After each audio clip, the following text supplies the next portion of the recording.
Football Manager 26 is coming, but first, we have to look back at the craziest saves you've had over a 2-year game cycle in FM24. We've got ridiculous Build the Nations, multiple World Cup championships, a huge run in Mongolia.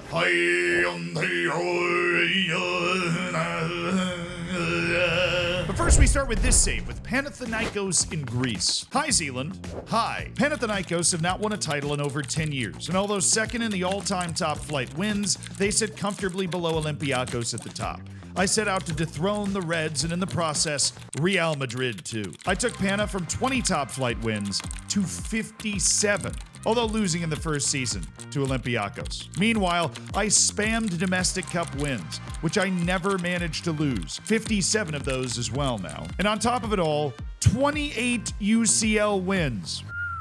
Don't check the season the final was in Athens, though. Thanks. Take a look at Ildefonso Briasco for me, the real GOAT. None of this Messi or Ronaldo nonsense. All right, so instantly we're diving into a save where somebody has spent a lot of time playing it. We're in 2061. And of course, when we look at the Super League, we see the first season was a second-place finish to Olympiacos, and then literally ever since, it has been Panathinaikos winning the Greek League, which is a great achievement. But it's not absolutely mind-boggling. The mind-boggling part comes in the Champions League, where Panathinaikos has become the king of everything. They won their first title in 2030 and then won the next one as well. And after a 2-year break where they only made the final one out of those 2 years, heaven forbid, they won 2 more, then lost before the final in 2036 and ripped off a ridiculous 1, 2, 3, 4, 5, 6, 7, 8 titles before making a final in Athens, Greece, and losing to Lyon. More painful, that result was in extra time. Unfortunately, we aren't able to get the details for this fixture, but I can only imagine it was a soul-crushing 96th minute goal from a guy that hadn't scored all season in order to force the extra time in the first place. Just to give you an idea of how dominant this team is, ever since 2040, which again was 21 years ago,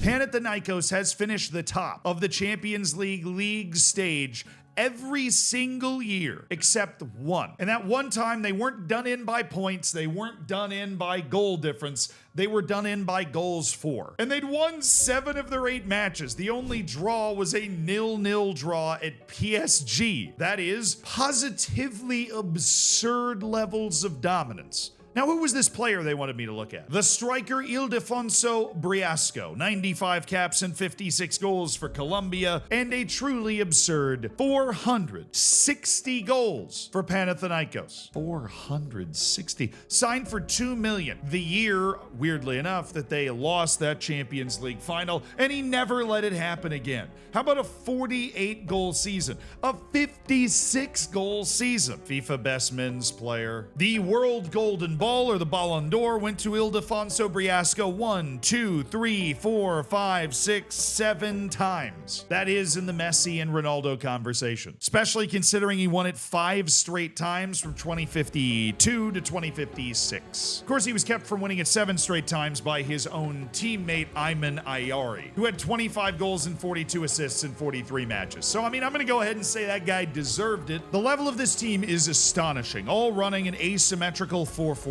with a pretty deep set midfield, and well, this is just an I'm better than you tactic, to be perfectly honest. But then there's also this. This is the only other tactic they are training. I have so many questions. This is a 10 out of 10. And the save in general, I'm gonna go 9 3/4 out of 10 just because I want to leave some room left on this. I can't really imagine how much better you'd be able to do than this. This is insane. Look at the budget. At Panathinaikos. Next, we have Old Mad Jack managing West Ham and England. Players like Hong Ji-yong, my World Cup wins as England and Argentina, and taking West Ham from the championship to multiple-time Prem winners.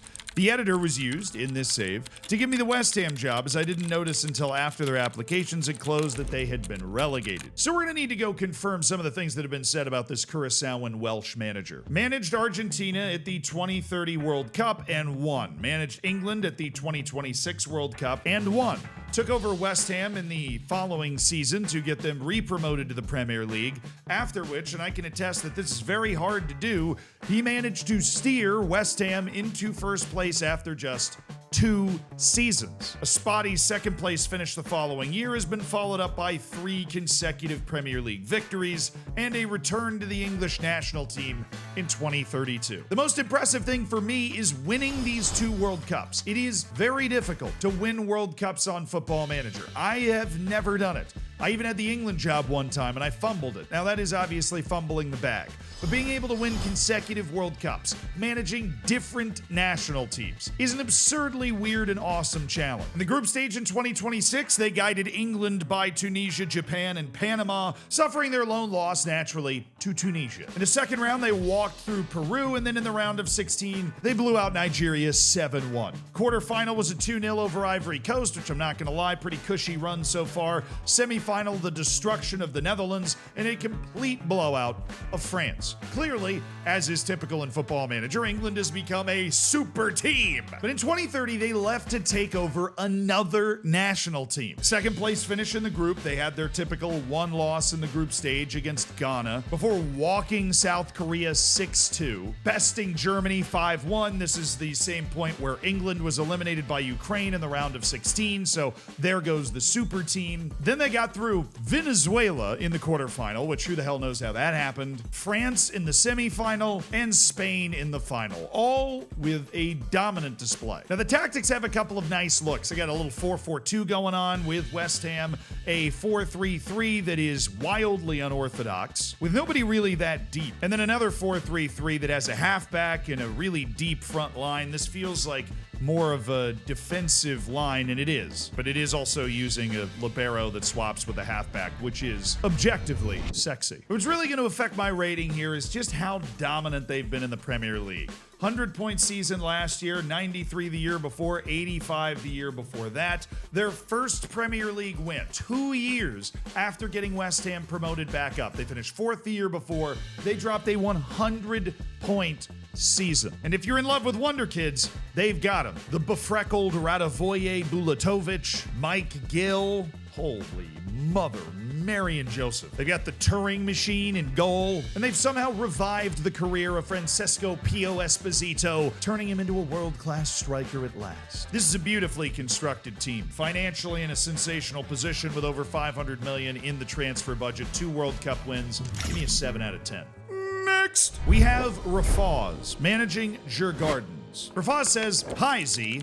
So, in this save, I started in Brazil with Paulista de Jundiaí, a team that had a historic run in the 2000s. Consider looking that up. Amazing story. And it is. But by the time of this save, was in the 5th tier of the Sao Paulo state. We struggled hard to a point we had to sell our facilities to keep the team alive, but eventually we conquered the state. After that, we kept climbing, reaching the top in Brazil and finally in the Libertadores. But we wanted the Club World Cup. And we got that. After that, I decided to leave Paulista, now the richest and most reputable team in the world, to a new challenge. This time in Sweden with Djurgardens. There we got the Champions League in a thrilling final against Real Madrid. P.S. Since it's a custom database, I used the editor to fill in some blank spaces in my team in the beginning, which makes sense if you're playing in the 5th tier of Brazil. But let's check that claim, shall we? Let's go to World and look at the major clubs in the world, and we will find one of the 5-star clubs in the world is Paulista. You got to think the person managing Paulista that got them to this point has been gone long enough that they've won the Champions League at Djurgardens. So I'd imagine when they left, Paulista was at the number 1 position. They are still considered a bigger club by reputation than Manchester United, Arsenal, Juventus, Barcelona, Inter, Newcastle, Napoli, Porto, Villarreal, Gladbach, Benfica, Dortmund, Leipzig, Villa. I think you get the idea. What's crazy to me is we are only in 2039. The start of the save, they go up every single year until they went up in 2nd actually in the 3rd division until they get up to the top national division. Takes them 4 years to get all the way to the top of the league, at which point Paulista has gone on to win the top domestic division in Brazil every single time. But how long were they there? Was it Paulista until 2034? And that was, of course, the year that they won the Club World Cup. This is a ridiculously meteoric rise for the most difficult thing to win. The hardest thing to win here was apparently the Campeonato Paulista. This is the state championship of Sao Paulo, and they did win it in 2036. But unfortunately, I can't seem to find him winning it while he was at the club. But it looks like some sort of visual glitch, because we definitely have them winning the Sao Paulo State here, and yet for some reason when I go to the actual Sao Paulo State, I see past winners that are not Paulista. In fact, it's telling me that he never even made the final. Paulista in 4th. Paulista in 7th. That's because for some reason the past winners section doesn't exist from 2030 to 2034. We need to get to the bottom of this. It's literally gone. It's wiped from the history. You can't even find it in the league table. The only place we can find it is here. 2031 to 2033, those 3 missing years that included multiple Sao Paulo state championships. Then heads over to Djurgården, makes the knockout round twice in the Champions League, then the semifinal, then the following year all the way to the Champions League final. And what was certainly an insane final. Real Madrid goes up 1-0 in the second half. Djurgården scores in the 88th minute to equalize it. Real Madrid gets a red card in extra time. All of a sudden, that's overlooked. We go to a penalty shootout and all 4 pens are in. And that seems to be where the save has been left off. There is one thing I want to give this person a ton of credit for. Typically, you see somebody achieve something like they did with Paulista, the incredible revival of the club, the quick trip to the top of the Club World Cup, and that boosting your reputation to 5 stars, which honestly,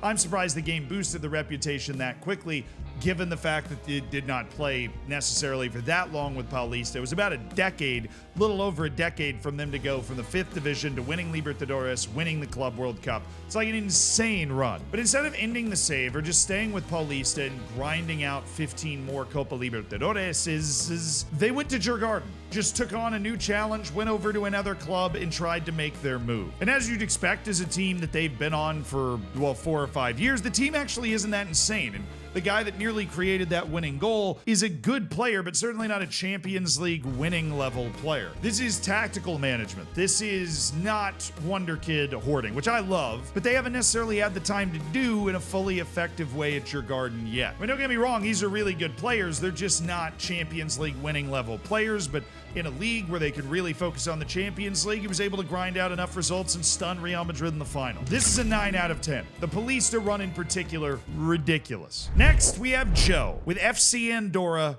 and the Andorran national team. I began this save with 2 goals. Dominate with FC Andorra, which is where I attended my first ever professional football game, nice, and win a trophy with the Andorra national team. For FC Andorra, I began rising up the divisions and competing for the title. After 8 years, I won everything, including a treble in my final season at the club. I then went back after a tycoon takeover 15 years later and won 4 straight trebles with the most dominant squad I have ever assembled. It's kind of wild that they left. Well, the Andorra national team has reached heights that otherwise seemed impossible. 15th in the world rankings, a trophy is still lacking. The heartbreak has been plentiful as I have qualified for basically every Euros and World Cup for 20 years. The 2048 Euros was our best chance. I also had a pit stop to do the Bilbao challenge in this save. Another person that we found that's traveling all over the place. You love to see that. Go and explore the world. So here we take over a file in the year 2050, and they are just coaching the Andorran national team, which obviously I am immediately curious to see just how good some of these Andorran players are. And there are a couple of absolute genuine stars. The goalkeeper's pretty good, the deep line playmaker's pretty good,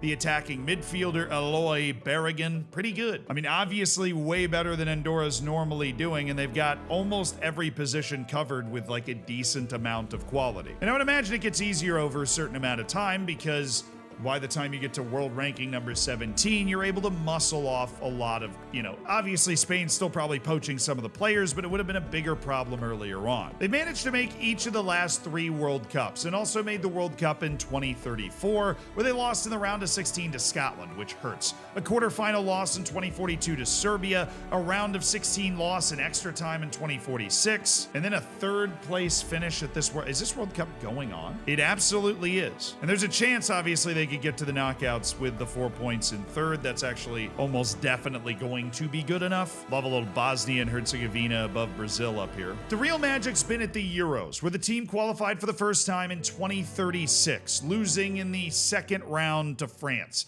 Then in 2044, losing to England. That is obviously not the real heartbreaker. The real heartbreaker is after surviving a group of Italy, Germany, and the Netherlands, at the 2052 Euros. Finishing first, by the way, beat Italy and Germany. Powering through Croatia in the round of 16. Beating France in the quarterfinal. Beating Spain, the local rival, in the semifinal. They lost to Turkey 4-1. This is soul crushing. I can't even imagine. You've played a whole save to 2048 to try to get to this moment and win it.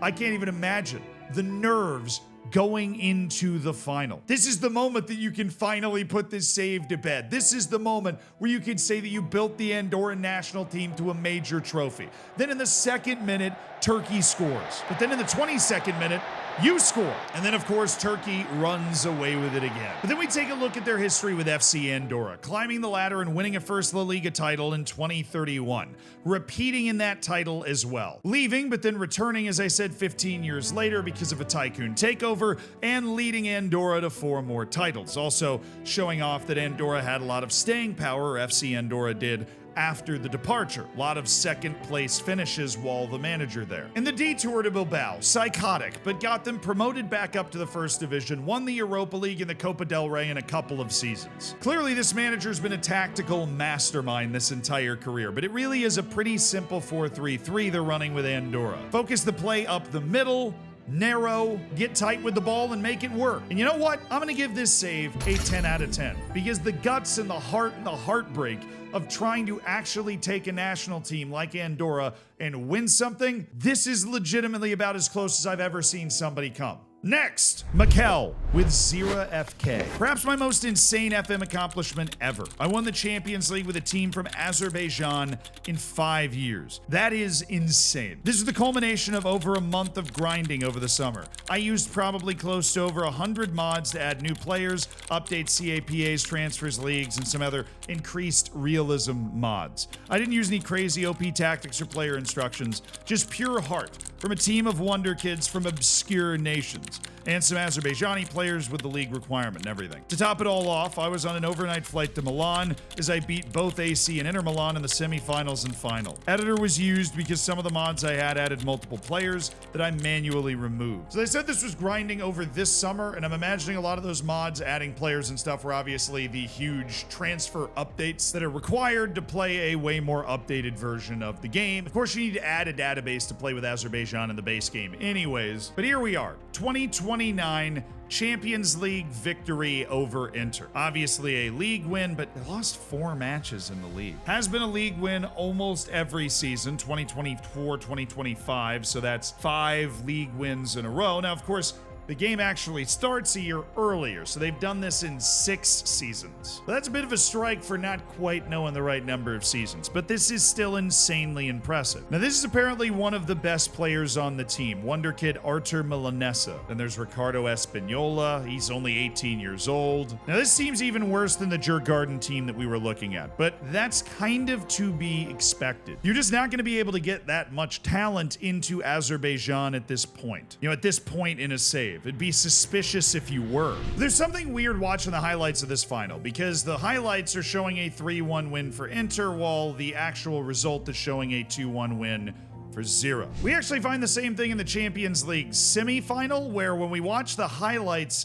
it's actually a 4-0 win for AC Milan in that match. And even the first leg, which is apparently a 3-0 win according to the highlights for Zira, is scored as a 5-3 win in the actual schedule. So even though the tactics are a lot of fun, something weird's going on here. I don't know if it's just some sort of dystopian back-end thing with the game where it's producing another outcome than it possibly should have been. If this is legit, it's crazy impressive. The players and the tactical ingenuity look like it definitely could be. With the highlights, I'm at the very least kind of sad that we don't get to enjoy this magic run or at least see what happened. Next, Robos, managing SC Telstar. Hey Z, hello. On and off these past 2 years, I've been doing the Tower of Babel FC challenge. I couldn't have multiple players of the same nationality at once in my senior squad. Well, I mean, look, you can only do this in certain areas, right? There are certain countries, Germany, the Netherlands, obviously Telstar in the Netherlands, where you are able to basically register everybody all the time, but your homegrown players are going to be really difficult to come by for Champions League qualification because you're not going to be able to go sign 5 other Dutch guys that came from your league. You're basically going to have to sign them from various countries and develop your homegrown players. And they obviously explain another part of the challenge. Want another Brazilian? Got to sell or loan out the one that you have. I'd say it went pretty well. 3 UCLs, almost 4. Marseille's fluke run in 39 is worth checking out.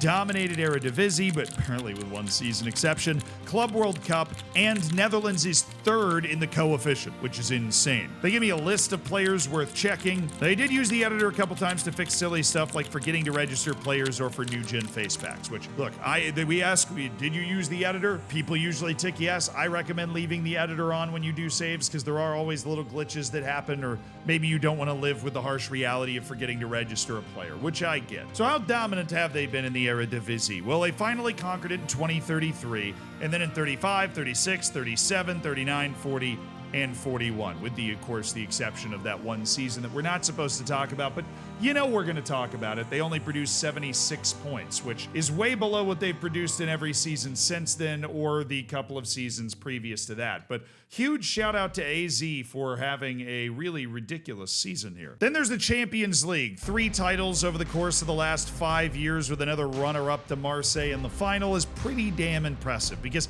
I've never attempted this save. I would imagine it is incredibly difficult. Now, the general info page is going to look really entertaining. Obviously, you've got your Brazilian, your Italian up at striker. You got a midfielder, that's your Portuguese player. You've got your German at attacking midfielder. You got to get your huge nationalities into the right spots. Little Ivory Coast, oh yes. Slovakia, Bosnia-Herzegovina, Czech Republic, Netherlands, the U.S., Keegan Weilman, an absolute world-class goalkeeper, one of the guys we were supposed to check, by the way. Denmark, and you got South Korea on the bench. Spain and Argentina both on the bench, which is fascinating. Cuba. Hell yeah, brother. France is on the bench. I was looking for France. You got Montenegro hanging out. Uruguay's one of the wonder kids. Little Switzerland, Nigeria, Tunisia, and Norway. It really is the Tower of Babel. I wonder if they just spend all of the entire club's balance on language courses. No, I think their balance is still pretty healthy. All right. Well, that dude really was born in Cuba, and he's a star striker. Juan Carlos Aguilera, the best Cuban player I have ever seen on Football Manager. They were not kidding. This is definitely my favorite. But yeah, I mean, obviously, they've got their world-class Brazilian regen, who's become one of the best players in the world, paired up with another world-class striker. I mean, this narrow 4-3-3 has been a lot of fun in Football Manager 2024. I really hope it works in the next game, too. Dude, they don't use wingers. All 3 of their tactics are set like this. I respect that. Wingers are typically less talented, can maximize the ability you get on the field by doing all this crazy stuff. Honestly, surprised they've not been more dominant. Like, this is an unbelievably good team that probably should be running the Champions League every year, probably should be dominating the Eredivisie. I have no idea what happened that one season. So the save idea, 10 out of 10, 11 out of 10, right? The actual execution, I'm going to go with a 6, right? Because I feel like, the talent acquisition's been a 10 out of 10. The team building, just haven't been able to quite put it together on the field. It's still crazy cool and crazy impressive. Next, Smithy with Haverfordwest County. Started on FM23 and brought the save over to FM24. So we have a save that's been going for freaking 3 years. My longest and most successful save. Chose the team as it's my birthplace, and since then I've been to 5 IRL matches, met the chairman, and had many interactions on social media with him and the supporters club. That is awesome. 24 league titles, 20 Welsh Cups, 15 Welsh League Cups, 10 SPFL Trust Trophies, 2 Champions Leagues, 4 final losses. That sucks. 2 Super Cups, also 1 Copa America with Argentina. Why the hell not? Some standout signings and players. The goalkeeper Penev, the center back Todorovic, midfielders Gonzalez and Tabarez, strikers Panios and Catalanak, and from the youth intake, Bradley Weir. From the first season's youth intake, now a coach. That's actually pretty insane. I was looking for a Welsh guy somewhere. They've also, quite awesomely, included some fun tidbits that Man United got relegated in 2025, so look out. But they managed to do that while winning the Champions League with Wayne Rooney as the manager. So Liverpool has also been relegated in this save, which is a lot of fun. I love the fact that they won it in their first season. It's literally before the actual start date of the game that we're looking at right now. They beat the New Saints in their first season, have not looked back, won the league every year since. What they failed to mention is that in the Champions League, it had been an incredibly disappointing run. They'd been second 4 times from 2034-35 season to 2040 to 2042 and 2043, then didn't even make the final before finally breaking through and winning back-to-back Champions League titles. That shows a lot of grit and heart and determination to get over that incredible disappointment. Because don't get it twisted, it is very difficult to cover the gap from Wales to a Champions League. It takes a lot of grit and determination and continuously good transfer business. Qualifying round, playoff. Got to the league phase in 2027, then qualifying round. Got to the knockouts for the first time in 2029, which is pretty insane. Actually got to the knockouts 3 straight times, round of 16, got leagued, round of 16, made that final, quarterfinal, semifinal, lost the final, quarterfinal, final, lost the final in a penalty shootout. Semi-final 1-1. I respect the hell out of that so much. I mean, 2 years before making the Champions League final, they did lose the Welsh Cup to Bala. And they ended up losing the Welsh Cup to Bala actually twice. And it wasn't even Bala that got them. They lost a penalty kick to Kona's Key in the semi-final. Even in 2043, dude, they won the final in a penalty shootout. You gotta lock in for the cup. 2043, they won the Welsh Cup on a penalty shootout and lost the Champions League final on a penalty shootout in the same year. Make that make sense. I mean, obviously they must have rotated, but I do have a question. Where is the Welsh League? It's the 9th best league in Europe. Oh, that's beautiful. Oh, it's ranked higher than the Belgian League and the Turkish League and the Greek League. Way better than the Championship, everybody knows that. The crazy thing is there is still an amateur team in this league, Cardiff Met Uni. There are in fact 4 teams out of the 12 that are not even professional. Pennybont, Greasford, Hollywell, and Cardiff Met Uni. Cardiff Met Uni has stayed in the top flight as an amateur side almost the entire save. It's been relegated a couple times, but instantly bounced right back up. I want to know the story of Cardiff Met Uni and how they're in a top 10 league in Europe as a fully amateur team. They're secure financially. No shit. That'd be a cool feeling to have elevated the team to a point that you now have English national team players playing in the Welsh League. Oh, they have a Serbian center back who's got 19 jumping reach. It's the meme. But I'm looking for Bradley Weir. Hell yeah, dude. This guy was in the first youth intake and made 10 appearances for the team in 2043. That's the sickest. I'm giving this save an 8 out of 10 just for that. Literally just for that. This guy spent 20 years in the team and you made him a U19s coach. That's perfect. But to elevate this team and also win a Copa America with Argentina and finally get over the hump. 8 out of 10. I love this save. Next, Raid, managing Khan Kunz Erkim. Yes, we've made it to the Mongolian save at last. Picked country and team at random. Normally people say that with leagues that are in the game, but you literally picked this completely randomly. Ended up with Khan Kunz Erkim. First objective was to win the Asian Champions League, which I knew would take a long time as a start with a Mongolian team.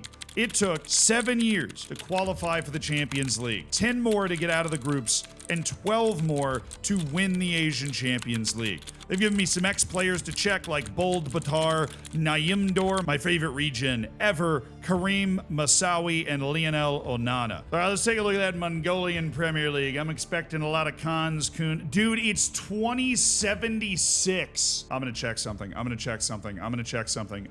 Please show me the money. They have Khans Kun Erkim up here. They have Khans Kun Erkim is a continental 4-star level club that is bigger than Ferencvaros, that is bigger than Bilbao, and they're bigger than Sao Paulo, Wolfsburg. I mean, do you realize how insane that is? How hard it is to take a club from Mongolia and get it to this reputation in the world? I mean, they're on the same reputational threshold as Newcastle.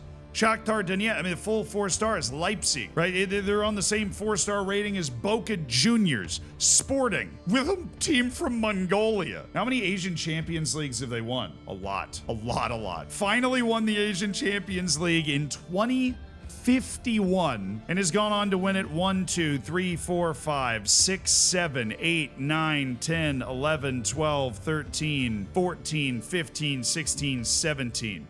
17 total Asian Champions Leagues with Cancun's Erkim. 12 of the last 13. We will take that. I'm curious. I just want to know, has the Mongolian national team leveled up at all? It has not. It has not managed to qualify for the World Cup, but it has, however, made giant strides. It made it to the 4th round of Asian qualifying, falling to Uzbekistan and the UAE here, which Mongolia is one of the worst teams in Asia, so this is obviously, it's a massive improvement. But I think it's also clear that they're just not able to use a lot of Mongolian players for a save like this. There doesn't seem to be a legitimate first-team player from Mongolia amongst them, except for maybe this guy, Bold Erdeni Altangerel. What was that one guy they told me to take a look at? Bold Batar Najim Dorj. Can't imagine there's a lot of Bold Batars. There he is. He's 53 years old now. He had 93 caps and 86 goals for the team. Look at the goal numbers, man. Look at these. Scored 60 goals in 17 matches in the league. Oh, they're murdering this league. Oh, they're absolutely murdering the Mongolian league. I mean, they're dragging the Mongolian league up by the bootstraps here. Scored 60 goals, 53, 40. I mean, he scored 675 goals in 297 league matches. Stop it. Now, unfortunately, the Mongolian league stats apparently don't count. Ridiculous that this guy didn't win a Ballon d'Or at some point. I'm sorry. This is the greatest Mongolian player that ever lived by magnitude of 10. Never won a major award, and also unfortunately never won the Club World Cup. The last edition, they suffered a brutal 2-1 loss to Liverpool. Of course, the Club World Cup was, it's the old format, so it's not that easy to get out of the group. You've got all these tiny groups, and then you have to win one of those tiny groups to go through. They've had Liverpool. I've just never been able to get out of the group. I mean, 4 years earlier, they had Monaco, and that loss was 3-0. Manchester United and Fluminense, they lost both those matches, but only 2-0 and 1-0. Palmeiras and Real Madrid lost both those matches pretty handily. Just not a big margin for error there. But the talent level they've been able to accumulate on, I mean, you got Turkish national team players playing in the Mongolian League. This is raising a team and a league up from the depths that are impossible to imagine. It is this kind of save that makes the game Football Manager so special. 10 out of 10. I almost have tears in my eyes thinking about how much glory has been brought to the Mongolian League and the Mongolian people by the performance of this team. The best team in Asia. Thanks for a magical 2 years on FM24. If you want to watch me play FM26, it's coming out any day now. You can check out the stream at the link in the description. I will see you there. You can also watch me live on YouTube at the Zealand Live YouTube channel. That is also me. Zealandism, on the other hand.